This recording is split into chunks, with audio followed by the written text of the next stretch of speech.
ঘুমোবো আমি, ঘুমোবে তুমি, গল্প শোনাবে ঘুম পড়ি। হালকা আলো, চোখ বন্ধ, চলো একটা গল্প শুনি। রাতের গল্প বাংলায়। আজকের গল্প ছোট্ট পরী আর রাজকুমারের গল্প। এক ছিল ছোট্ট পরী। সে সারাদিন আপন মনে খেলা করত, কত গান গাইতো, নাচতো, ফুলের বাগানে বাগানে ঘুরে বেড়াতো। প্রতিদিন বিকেল হলেই সেই ছোট্ট পরী তার বাবা মার হাত ধরে ঘুরতে বেড়াতো। বাবা মাকে সে অনেক ভালোবাসতো। রাত্রে বাবাকে ছাড়া তার ঘুমই আসতো না। পরীর বাবা প্রতিদিন পরীকে রাত্রিবেলা গল্প শুনিয়ে ঘুম পাড়াতো। একদিন পরী তার বন্ধুদের সাথে খেলা করছিল। একটি অন্য পরী হঠাৎ বলে সে শুনেছে ইচ্ছাপুরীতে সোনালী ফুলের কথা। সেই ফুল নাকি পরীরাজ্যের সেরা ফুল। সোনালী ফুলের কথা শোনার পর পরীর খুব ইচ্ছে হয় সে যাবে সোনালী ফুল দেখতে। সোনালী ফুলের ব্যাপারে তার বাবাকে এসে বলে, বাবা জানো, আমার বন্ধুরা বলছিল ইচ্ছাপুরীতে একটা ফুল আছে, সোনালী ফুল, খুব সুন্দর দেখতে, পরীরাজ্যের সেরা ফুল। বাবা এরপর পরীকে বলে সেই ফুল দেখা সম্ভব নয়। 100 বছর ছাড়া ছাড়া একবার সেই বাগানের দরজা খোলা হয়, তখন শুধু সেই সোনালী ফুলকে দেখা যায়। তাছাড়া সোনালী ফুলের ব্যাপারে সবাই কথা শোনে, কিন্তু কেউ নিজের চোখে সোনালী ফুলকে দেখতে পায় না। ছোট্ট পরী হতাশ হয়ে যায়, তার আর কিছুই ভালো লাগে না। সে সোনালী ফুল দেখতে চায়, তার খুব মন খারাপ করে। একদিন ছোট্ট পরী যায় পরীরাজ্যের রানীমার কাছে। পরীরাজ্যের রানীমা, তিনি হলেন সেই রাজ্যের রানী। ছোট্ট পরী তাকে গিয়ে বলে, রানীমা, আমার একটা অনুরোধ ছিল। রানীমা বলে, কি বলো?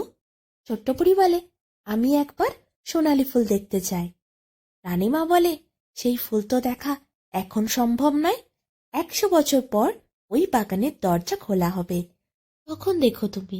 কিন্তু ছোট্ট পরী সে বলে, 100 বছর? 100 বছর অপেক্ষা সে কি করে করবে? সে তো অনেক লম্বা সময়।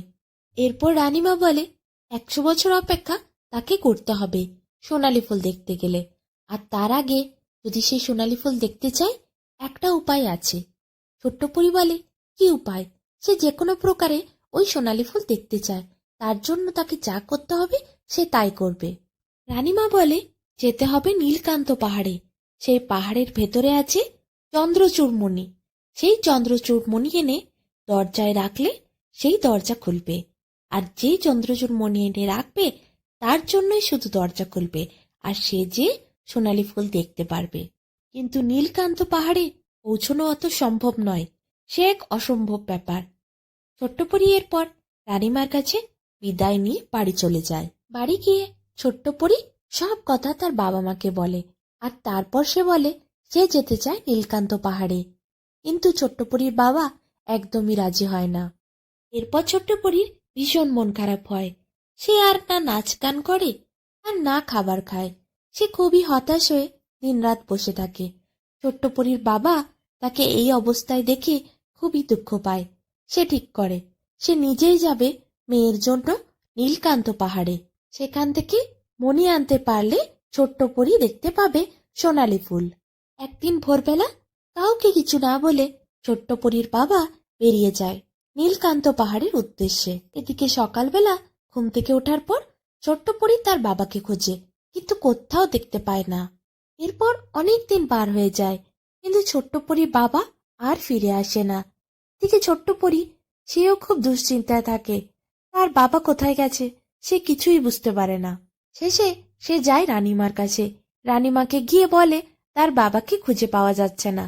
রানীমা তার জাদু শক্তি দ্বারা দেখে ছোট্ট পরীকে বলে তার বাবা গেছে নীলকান্ত পাহাড়ে। কিন্তু নীলকান্ত পাহাড়ে এক মায়াবী ডাইনি বন্দি বানিয়েছে তার বাবাকে। সব কথা শোনার পর ছোট্ট পরীর ভীষণ মন খারাপ হয়। আজ তার বাবার এত বড় বিপদ হয়েছে ছোট্ট পরীর জন্য। ছোট্ট পরী নিজেকে ক্ষমাই করতে পারে না। তারপর সে মায়ের কাছে এসে কান্নাকাটি করে। কিছুক্ষণ পর ছোট্ট পরী মনে হয় তাকেই যেতে হবে তার বাবাকে উদ্ধার করে আনতে। মায়ের কাছে বিদায় নিয়ে ছোট্ট পরী বেরিয়ে যায় তার বাবাকে ফিরিয়ে আনতে। পরীরাজ্যের থেকে অনেক দূরে আছে নীলকান্ত পাহাড়। অনেকটা পথ উড়ে যেতে হবে ছোট্ট পরীকে। ছোট্ট পরী তার ডানা মিলে উড়ে যায় আকাশে। ভেসে যায় মেঘের মধ্যে দিয়ে। কিছু দূর যাবার পর ছোট্ট পরী অনেক ক্লান্ত হয়ে যায়। তখন সে দেখতে পায় একটা নদী। নদীর কাছে সে যেই জল খেতে যায়, সে দেখে সেখানে রয়েছে এক দেশের রাজকুমার। রাজকুমারও নদীর সামনে নেমেছে একটু জল খেতে। পরীর সাথে রাজকুমারের দেখা হয়। রাজকুমার পরীকে দেখে শুধু তাকিয়েই থাকে। ছোট্ট পরীরও রাজকুমারকে প্রথম দেখাতেই ভালো লেগে যায়। ছোট্ট পরীকে দেখে রাজকুমার বলে, তুমি তো পরী, তুমি তো পরীতে দেশে থাকো, তা এত দূরে এই পাহাড়ের রাস্তায় এখানে কি করছো? ছোট্ট পরী বলে, তার বাবাকে নীলকান্ত পাহাড়ে আটকে রেখেছে এক মায়াবী ডাইনি, তাই তার বাবাকে উদ্ধার করতে সে যাচ্ছে। একথা শোনার পর রাজকুমার অবাক হয়ে যায়। সে বলে, তার বোনকে ওই মায়াবী ডাইনি নিয়ে গেছে, তাকেও বন্দি করে রেখেছে। এরপর ছোট্ট পরী আর রাজকুমার বুঝতে পারে তাদের দুজনকার উদ্দেশ্য একই। তাই দুজনে একসাথে পথ চলা শুরু করে নীলকান্ত পাহাড়ের দিকে যেতে থাকে। এদিকে ওই পাহাড়ের পথ ছিল যতটা দীর্ঘ ততটাই দুর্গম। ধীরে ধীরে রাত নেমে আসে। রাত্রিবেলা আর যাওয়াটা ঠিক হবে না। রাজকুমার বলে, একটি গাছের তলায় সে বসবে আর পরী ওপরে গাছের তলায় শুয়ে থাকবে, তাহলে কোনো অসুবিধে হবে না, পরীকে সে সুরক্ষা দেবে। এরপর রাত্রিবেলা পরী গাছের ডালে গিয়ে ঘুমিয়ে পড়ে। রাজকুমার গাছের তলাতেই থাকে তার ঘোড়াটা বেঁধে। রাতটা দুজনে এইভাবে কাটিয়ে দেয়। পরের দিন ভোরবেলা পরী ঘুম থেকে ওঠে। তাকিয়ে দেখে আশেপাশে কত বড় ফলের বাগান। আম, জাম, কাঁঠাল, লিচু, কলা, কি ফল নেই!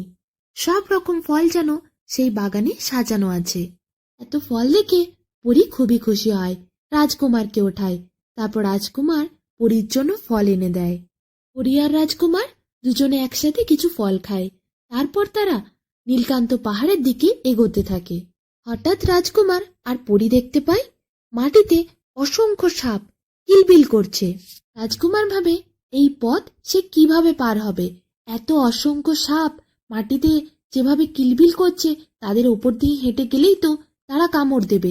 কি করে বাঁচবে এই সাপেদের হাত থেকে? তখন ছোট্ট পরী বলে, কোনো চিন্তা নেই, সে তো উড়তে পারে, রাজকুমারকে নিয়েই এই পথটা সে উড়ে যাবে। এরপর আর কি, রাজকুমারের হাতটা পরী শক্ত করে ধরে আর পরী ডানা মেলে উড়ে যায়। রাজকুমারকে ধরে নিয়েই পরী উড়তে থাকে। সাপেদের পার হয়ে যায় পরী আর রাজকুমার। তারপর পরী আবার মাটিতে নেমে আসে। রাজকুমারের সাথে হাঁটতে শুরু করে। কিছুটা পথ তারা হেঁটে এগিয়েই ছিল, তখনই এক ভয়ানক বাঘ ছুটে আসে রাজকুমার আর পরীর দিকে। রাজকুমারও সঙ্গে সঙ্গে তরোয়াল বার করে বাঘের গলায় আঘাত করে আর বাঘটাকে দুভাগে কেটে ফেলে। এইভাবে দুর্গম পথ পার হতে থাকে রাজকুমার আর পরী। শেষে তারা এসে পৌঁছায় নীলকান্ত পাহাড়ের তলায়। সেখানে রয়েছে অসংখ্য পদ্মফুলের এক সরোবর। সেখানে একটি ছোট্ট ব্যাঙ হঠাৎ করে পরীর পায়ের তলা দিয়ে যাচ্ছিল। পরীকে দেখে ব্যাঙ বলল, কি পরী, তুমি এখানে কি করছো? ছোট্ট পরী বলল, আমার বাবাকে ওই নীলকান্ত পাহাড়ে এক মায়াবী ডাইনি আটকে রেখেছে, আমি আমার বাবাকে নিয়ে যেতে এসেছি। তখন ব্যাঙ বলে, তার পরিবারকেও ওই মায়াবী ডাইনি আটকে রেখেছে। সেই ব্যাঙ কয়েক বছর ধরে সেখানে অপেক্ষা করছে, কিন্তু কিছুতেই তার পরিবারকে ছাড়াতে পারছে না। এরকম প্রচুর প্রাণীকে সেই ডাইনি আটকে রেখেছে। ব্যাঙ এরপর বলে, আমি তোমাদের সাহায্য করতে পারি, তাহলে আমি আমার পরিবারকেও বাঁচাতে পারবো। শোনো, ওই সরোবরের ওপরে যে পদ্ম ফুল রয়েছে সেগুলো দেখলে চলবে না। নিচেতে রয়েছে একটি সাদা পদ্ম, সেই সাদা পদ্মটি খুঁজে বার করতে হবে। সেই সাদা পদ্মের মধ্যে রয়েছে একটি সাদা মণি।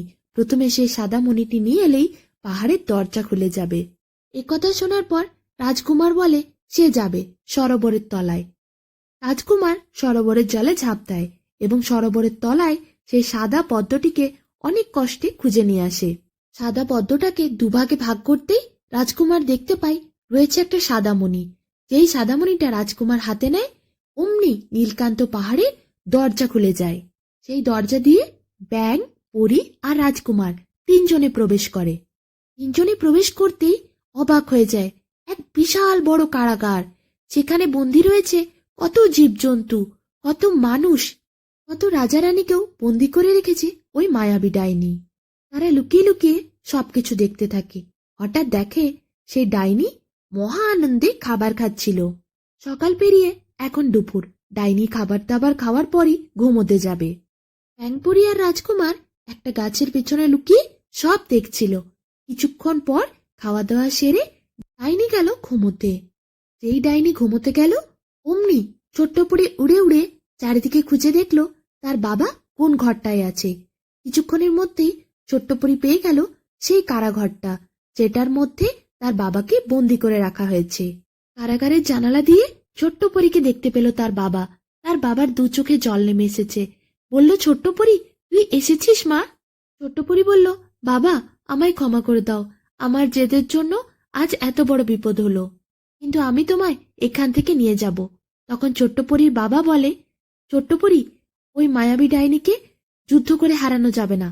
ওর গলায় একটা লকেট আছে, সেটা ছিঁড়ে ফেলতে পারলেই ডাইনি নিজে থেকেই মারা যাবে। ছোট্ট পরি উড়ে ফিরে এলো রাজকুমার আর ব্যাঙের কাছে। বলল, ওই গলার লকেটটা তাদের কোনোভাবে ছিঁড়ে ফেলতে হবে, তবেই সবাইকে উদ্ধার করা সম্ভব আর ওই ডাইনিকে মারা সম্ভব। এরপর রাজকুমার, ব্যাঙ আর ছোট্ট পরি গিয়ে হাজির হলো ডাইনির ঘরের সামনে। সেখানে রাজকুমার পা টিপে টিপে গেল।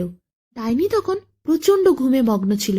হঠাৎ করে রাজকুমার ডাইনি কিছু বুঝে ওঠার আগেই গলা লকেটটাকে টেনে ছিঁড়ে দিল। অমনি ডাইনি চিৎকার করে উঠল। কি ভয়ানক রূপে ডাইনি ফটাস করে ফেটে গেল। তারপর গোটা শরীর ডাইনির পুড়ে ছাই হয়ে গেল।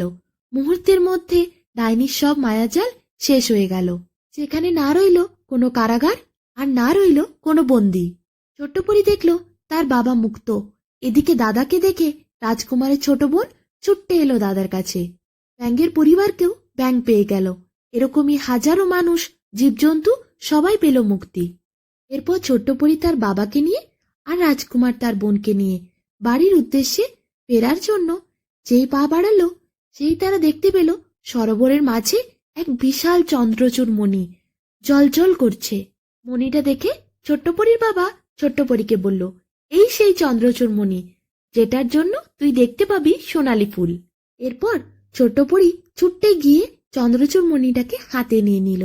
তারপর পরিরাজ্যে ফিরে এলো তার বাবাকে নিয়ে, আর রাজকুমার তার বোনকে নিয়ে ফিরে গেল। এদিকে ছোট্ট পরীর মা ছোট্ট পরীকে আর ছোট্ট পরীর বাবাকে ফিরে পেয়ে খুব খুশি হয়। পরিরাজ্যের রানীমা সেও ছোট্ট পরীর খুব প্রশংসা করে।